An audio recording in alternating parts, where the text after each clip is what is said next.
আসসালামু আলাইকুম প্রিয় দর্শক, স্বাগতম জানাচ্ছি রহস্যময় টিভির আন্তর্জাতিক সংবাদে। তো চলুন বেশি দেরি না করে সংবাদটি শুরু করা যাক। প্রত্যাশিতভাবেই ইরানের তেল কেনাকে ঘিরে আমেরিকা এবং চীনের মধ্যে শুরু হয়ে গেল মহাসংগ্রাম। এই প্রথম পৃথিবীর ইতিহাসে চীন আমেরিকার দেয়া স্যাংশনকে সরকারিভাবে থাপ্পড় কষে দিল।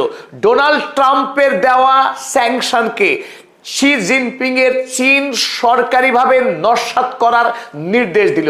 আর এরই সাথে চীন এবং আমেরিকা সরাসরি সংঘাতে জড়িয়ে পড়ল ইরানের তেল কেনা, ইরানের সঙ্গে বাণিজ্য করাকে কেন্দ্র করে। গত কয়েক বছর ধরেই পৃথিবীতে আমেরিকা যখন পতনশীল, তখন চীন উদীয়মান সুপার পাওয়ার হিসেবে আবির্ভূত হচ্ছিল। আর এই মুহূর্তে চীন জানিয়ে দিল তারা আমেরিকাকে আর এতটুকু পরোয়া করে না। আমেরিকার সঙ্গে যদি লড়াই করতে হয়, সেই লড়াইয়ের জন্য প্রস্তুত রয়েছে চীন। গত 25শে এপ্রিল উন্মাদ ডোনাল্ড ট্রাম্প চীনের 5টি রিফাইনারির উপরে জারি করেছিল স্যাংশন। তাদের কি অপরাধ ছিল? অপরাধ ছিল এই, চীনের ওই 5টি রিফাইনারি আমেরিকার নিষেধ সত্ত্বেও ইরানের কাছ থেকে তেল কিনে সেই তেল পরিশোধন করে বিশ্বের বাজারে তেল এবং পেট্রোকেমিক্যালস প্রোডাক্ট বিশ্বের বাজারে বিক্রি করছিল। আর এই অপরাধে চীনের 5টি রিফাইনারি যথা Hengli petrochemical, Shandong Shouguang Luqing refinery, Shandong Jincheng petrochemical, Hebei Xinhai chemical এবং শ্যানডং শেইজি কেমিক্যাল, এই 5টি কেমিক্যালের উপরে ডোনাল্ড ট্রাম্প 25শে এপ্রিল স্থায়ীভাবে নিষেধাজ্ঞা আরোপ করে, যাতে করে চীনের এই 5টি রিফাইনারি এবং পেট্রোকেমিক্যালস তারা পৃথিবীর কোনো দেশে কোনোভাবেই যেন তাদের প্রোডাক্ট রপ্তানি করতে না পারে।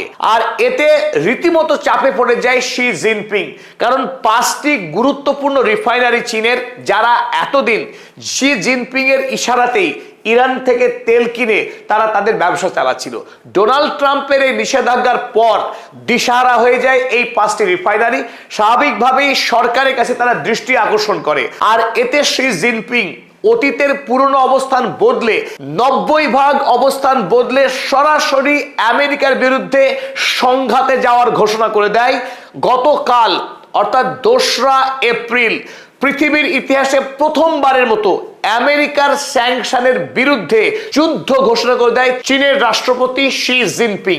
China rejects US sanctions on refineries over Iran oil links. ইরানের কাছ থেকে তেল কেনার কোট আনকোট অপরাধে আমেরিকা যে চীনের রিফাইনারির উপরে স্যাংশন দিয়েছিল, সেই স্যাংশনকে সরাসরি চীন প্রত্যাখ্যান করে দেয় এবং শি জিনপিং নির্দেশ দেন, the injunction states, Xi Jinping এর হুকুমনামাতে স্পষ্ট বলে দেওয়া হয় দ্যাট দিস ইউএস মেজার্স, অর্থাৎ আমেরিকার দেওয়া এই স্যাংশনকে shall not be recognized, চীনের পক্ষে এই স্যাংশনকে মানা হবে না, স্বীকার করা হবে না, ইমপ্লিমেন্টেড, তাকে লাগু করাও হবে না, অর কমপ্লাইড উইথ, বা সেই স্যাংশনের নিয়ম অনুযায়ী যে যে আইন পালন করা উচিত তার একটিও পালন করবে না চীন। By any Chinese citizen, company or institution, সেই আইন মানতে বাধ্য থাকবে না চীনের কোনো নাগরিক, চীনের কোনো কোম্পানি বা কোনো প্রতিষ্ঠান। চীনের পক্ষে সরাসরি আমেরিকাকে জানিয়ে দেওয়া হয়েছে যে চীন তার দেওয়া স্যাংশনকে বুড়ো আঙুল দেখাচ্ছে, তাকে মানবে না। তাতে আমেরিকার যা করার করবে, তাতে চীন এতটুকু ভয় পায় না। ইরানের সঙ্গে যখন ইসরায়েল এবং আমেরিকা যুদ্ধ করছে, সেই যুদ্ধের সময়ও চীন ইরানের কাছ থেকে তেল কেনা বন্ধ করেনি। চীনের 60টি তৈল শোধনাগার তারা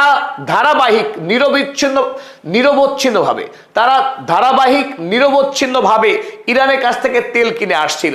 আর তাতেই চটে গিয়েছিলেন ডোনাল্ড ট্রাম্প।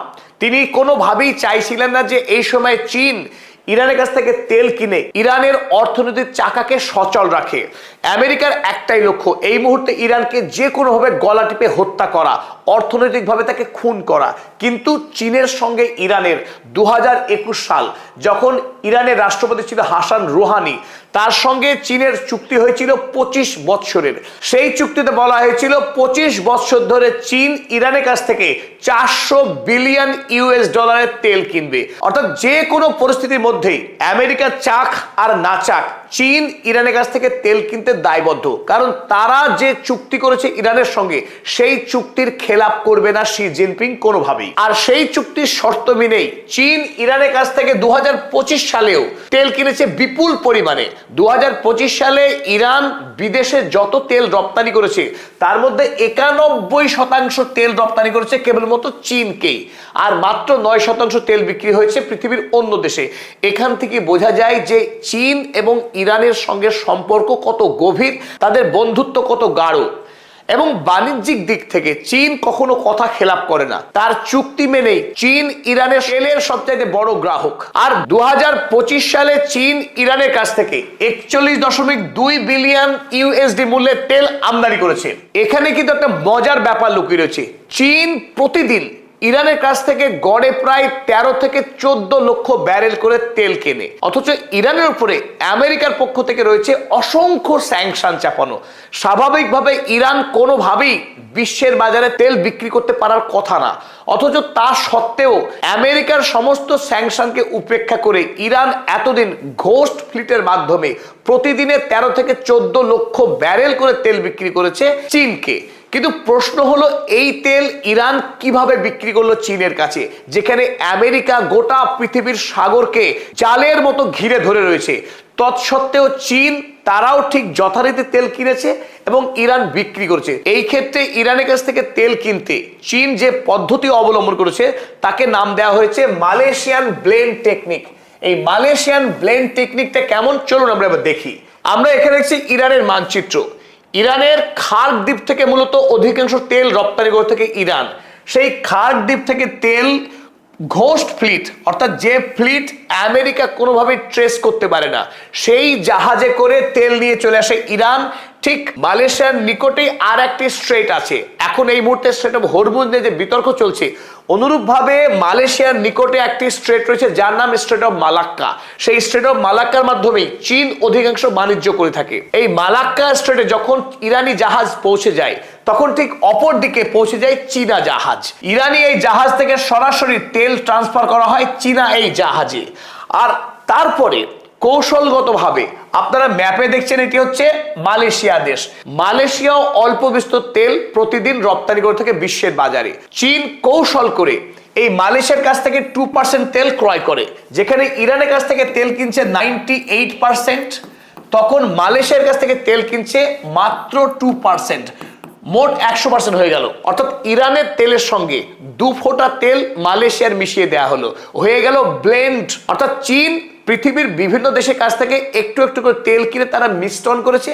সেই মিশ্রিত তেল এবার চলে গেল চীনের সমস্ত তৈল শোধনাগার কেন্দ্রে। তাই চীন পৃথিবীকে দেখিয়ে দিল যে তারা ইরানের কাছ থেকে নয়, পৃথিবীর বিভিন্ন দেশের কাছ থেকে তেল কিনেছে, আর সেই মিশ্রিত তেল তারা নিয়ে যাচ্ছে তাদের দেশে। তাই আমেরিকা এতদিন কোনোভাবেই ট্রেস করতে পারেনি যে চীন এত বিপুল পরিমাণে তেল কিনছে ইরানের কাছ থেকে, এমনকি জানলেও তাকে আটকানোর কোনো রাস্তা ছিল না আমেরিকার। আর তারপর যখন ইরানের সঙ্গে সরাসরি আমেরিকা যুদ্ধে জড়িয়ে গেল, আর যুদ্ধেও ইরানকে হারাতে পারলো না, আর তাতে ডোনাল্ড ট্রাম্প পাখির চোখ করছে এই মুহূর্তে ইরানের তেল রপ্তানি আটকানো, ইরান যাতে বিশ্বের বাজারে কোনোভাবেই তেল রপ্তানি করতে না পারে। আর চীন যখন একমাত্র প্রধান গ্রাহক ইরানি তেলের, তাই চীনকে স্যাংশন দিয়ে আমেরিকা চেয়েছিল ইরানকে খোঁড়া করিতে, রীতিমতো খুন করতে। কিন্তু তাতে এবার চীন সরাসরি জানিয়েছে আমেরিকার দেওয়ার স্যাংশনকে চীন পরোয়া করে না, বরং তাতে আমেরিকার যদি কিছু করার থাকে সে করুক। সে কথা জানালো গতকাল, অর্থাৎ 2রা মে 2026। স্বাভাবিকভাবে একটি প্রশ্ন কিন্তু জাগতে পারে আপনার মনে, যে চীন কোন সাহসে আমেরিকাকে পাঙ্গা নিচ্ছে, কেন আমেরিকার দেওয়া স্যাংশনকে ভয় করছে না চীন? প্রথমত, চীন ইতিমধ্যেই আমেরিকার থেকে সমস্ত বিষয়ে অনেক অনেক এগিয়ে গেছে, সে সামরিক হোক বা ব্যবসায়িক। আমরা ইতিমধ্যেই জানি সোলার প্যানেল তৈরি হোক বা উইন্ড পাওয়ার ব্যবহার করাই হোক, নবায়নযোগ্য জ্বালানির ক্ষেত্রে চীন পৃথিবীতে 1 নম্বর। এবার তেল পরিশোধনের ব্যাপারে, পরিশোধনাগারের সংখ্যায়, এমনকি তেল মজুত করে রাখার ব্যাপারেও চীন আমেরিকাকে অনেক পেছনে ফেলে দিয়েছে। আর তাতে স্বাভাবিকভাবেই চীন যখন পৃথিবীর 1 নম্বর শক্তিশালী দেশ, তখন আমেরিকাকে থোড়াই কেয়ার করবে? চলুন আমরা দেখে নিই সেই পরিসংখ্যান। চলুন প্রথমেই আমরা তুলনা করে নিই চীন এবং আমেরিকার তৈল পরিশোধনাগারের সংখ্যা নিয়ে। চীনে এই মুহূর্তে মোট 167টি তৈল শোধনাগার রয়েছে, যা পৃথিবীতে সর্বোচ্চ। পৃথিবীর আর কোনো দেশে এত বিপুল পরিমাণ তৈল শোধনাগার নেই। আমেরিকার কাছে রয়েছে মাত্র 132টি। আমেরিকার যখন 132, তখন চীনের 167টি তৈল শোধনাগার।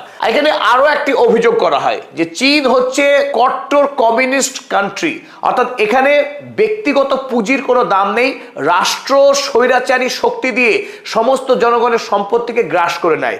অথচ পরিসংখ্যান বলছে অন্য কথা। চীনে রাষ্ট্রীয় মালিকানাধীন 91টি রয়েছে তৈল শোধনাগার, ঠিক পাশাপাশি 76টি তৈল শোধনাগার রয়েছে যেগুলির মালিক হলেন কোন একজন ব্যক্তি, অর্থাৎ ব্যক্তি মালিকানাধীন 76টি তৈল শোধনাগার রয়েছে চীনে, যারা বহাল তবিয়তে সারা পৃথিবী দাপিয়ে ব্যবসা করে। যখন রিফাইনারির সংখ্যাতে চীন এগিয়ে, চলুন এবার দেখে নিই কোন দেশ সব থেকে বেশি তেল দৈনিক হিসেবে পরিশোধন করে। আর সেক্ষেত্রেও চীন কিন্তু 1 নম্বর। প্রতিদিন চীন 19.1 মিলিয়ন, অর্থাৎ 1,91,00,000 ব্যারেল তেল একদিনে রিফাইন করে চীন। এটা একটা বিশাল বড় সংখ্যা। সেখানে আমেরিকা দৈনিক 18.4 মিলিয়ন, অর্থাৎ 1,84,00,000 ব্যারেল দৈনিক রিফাইন করে। সংখ্যার বিচারে চীন আমেরিকাকে ছাপিয়ে গিয়েছে। চলুন এবার আরেকটি মোস্ট ইন্টারেস্টিং একটা ব্যাপার দেখে নিই। তেল মজুত রাখা আজকের দিনে প্রতিটি দেশ হারে হারে টের পাচ্ছে। যখন ইরানের সঙ্গে ইসরায়েল আমেরিকার যুদ্ধ চলছে, সারা পৃথিবীতে জ্বালানির আকাল। ভারতবর্ষ, বাংলাদেশ, বিশেষ করে বাংলাদেশে এই মুহূর্তে জ্বালানি সংকট তীব্র থেকে তীব্রতর হয়ে উঠছে। প্রতিটা পাম্পের বাইরে শয়ে শয়ে বাইক, বাস, লরি দাঁড়িয়ে আছে তেল ভর্তি করবার জন্য, কিন্তু পাম্পে পর্যাপ্ত তেল নেই। অর্থাৎ যে কোনো এমার্জেন্সি সময়ের জন্য প্রতিটা দেশ তার কাছে তেল মজুত রাখে। আর এই তেল মজুত রাখার বিষয়ে এই স্ট্র্যাটেজিক রিজার্ভের ক্ষেত্রে চীন পৃথিবীর সমস্ত দেশকে ছাপিয়ে গেছে। এই মুহূর্তে চীনের কাছে 1.4 বিলিয়ন ব্যারেল তেল মজুত রাখার পরিকাঠামো রয়েছে। প্রতিদিনে এই মুহূর্তে চীন ইরানের কাছ থেকে যে 13 থেকে 14 লক্ষ ব্যারেল তেল আমদানি করে, সেই আমদানি যদি আমেরিকার চাপে বা যুদ্ধের কারণে বন্ধ হয়ে যায়, আগামী 3 বছর যদি চীন কোন রকম তেল না কেনে ইরানের কাছ থেকে, তবুও তার কাছে মজুদ থাকবে। অন্যদিকে চীন দৈনিক যেখানে 13 থেকে 14 মিলিয়ন ব্যারেল তেল দৈনিক খরচ করে, আর সেই তেল যদি আমদানি বন্ধ হয়ে যায়, তার কাছে যে মজুদ রয়েছে সেই মজুদ দিয়ে অনায়াসে 1 বছর তাদের কলকারখানাকে সচল রাখতে পারবে চীন। এখান থেকে বোঝা যায় যে চীন কত সুদূর প্রসারী। বাণিজ্যের বিষয়ে, জ্বালানি নিশ্চয়তার ব্যাপারে চীন কতখানি এগিয়ে ভেবেছে। যখন আমেরিকা রেয়ার আর্থ এলিমেন্টস, পৃথিবীর বিরল খনিজ নিয়ে চিন্তা করতেই পারেনি, তখন চীন গোটা পৃথিবীর প্রধান যে সোর্সগুলো রয়েছে রেয়ার আর্থ মিনারেলসের, তার উপরে দখল নিয়েছে এবং তাকে প্রসেস করার বৈজ্ঞানিক পদ্ধতি আবিষ্কার করেছে। এই মুহূর্তে আমেরিকাকে চীন অনায়াসে রাস্তায় নামিয়ে দিতে পারে শুধুমাত্র রেয়ার আর্থ মিনারেলসের সাপ্লাই বন্ধ করে দিয়ে। তাই চীন আমেরিকাকে কোনোভাবেই ভয় পায় না, এমনকি এই মুহূর্তে সরাসরি যুদ্ধে নেমে পড়লো চীন আমেরিকার বিরুদ্ধে। প্রিয় দর্শক, ভিডিওটি শেষ পর্যন্ত দেখার জন্য আপনাকে অসংখ্য ধন্যবাদ। দেখা হচ্ছে পরবর্তী কোনো আপডেট সংবাদে। আল্লাহ হাফেজ।